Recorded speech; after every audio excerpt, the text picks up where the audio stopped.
My grandmother was a Peranakan, so I was really brought up with her sense of mixing colors and textures, her eye for exceptional, beautiful things. So that pretty much shaped me into who I am and what I am today. And my father was a merchant. He was traveling a lot in Southeast Asia. So he would bring back beautiful fabrics, for example, batiks from Indonesia, Japanese silk. And my mother would bring all these beautiful fabrics to go see her Chinese tailor in Chinatown. I'll tag along as a young boy. And then she will spend hours discussing about the details, like the trimmings, the froggings, the buttons, the buckles, the length of the dress, and all that with a Chinese tailor. So I would say my mother was my very first muse, and then the Chinese tailor was definitely my very first fashion tutor in some way. And these really made me into who I am and what I am today. London in the 80s was swinging and full of inspirations and hope. Central St. Martin's was and still is a very special school. It really taught us how to dream and how to bring out our deepest creative self and really help us to shape our individuality. I think that's a reason why Central St. Martin's has nurtured so many great designers of our time. My Asian roots run really, really deep.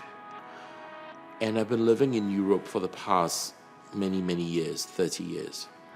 So the East meet West thing is really my daily life. So it comes to me very naturally. I don't even need to think. It reflects in the way I live, the way I speak, and even in the way I eat. So definitely in my work as well. When I have an idea of a dress, I'll ponder about every single details on a garment in my mind. The seamings, the cut, the pockets, where I'm going to place the buttons, where I'm going to do the trimmings, whether it's a printed garment, whether it's not, practically everything. And I will try to perfect it in my mind first. We always say that every single season, every 6 months, it's like, pregnant for 6 months and you give birth.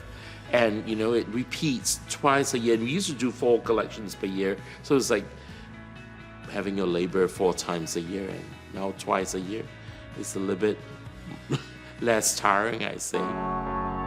So it has always been my vision, because the house started off as a very international house. We have a very, very international clientele. So we dress women, different type of women in the whole world, in different parts of the world, in different shapes, different sizes, and different, ethnic groups. And this has always been our clientele, our vision. So it's not something that we just found, oh my God, we need to be more inclusive, diversity. It has always been there since day one of my house. I'm a Renaissance man, and I truly believe in slow fashion. So in the world that we're living in today, I truly believe that garments which are handmade, designed by real human beings, made by real human beings, are still the ultimate luxury. So that's what I believe in. The garments I designed and that we produced are being kept for a long time in the woman's wardrobe. And she'll wear it many times, and then she'll keep them in the wardrobe and bring them out a couple of years later and wear them again, and eventually hand it down to the next generations. Most of my clients, they do that. There are definitely no one-wear wonder, and they're definitely something that we call heritage pieces. Actually, this is always something that I truly believe in, and this is my answer to sustainability. Well, I hope to inspire the younger Singaporeans to take the creative path. And I totally feel that creativity is so important, because without creativity, our societies will be soulless.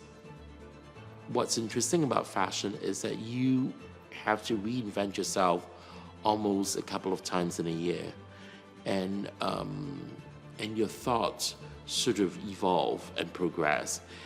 It's sometimes quite interesting that I would look back and say, "Oh, that's interesting," but then I will do it again. I will take the inspiration and do it again, and it comes out very differently.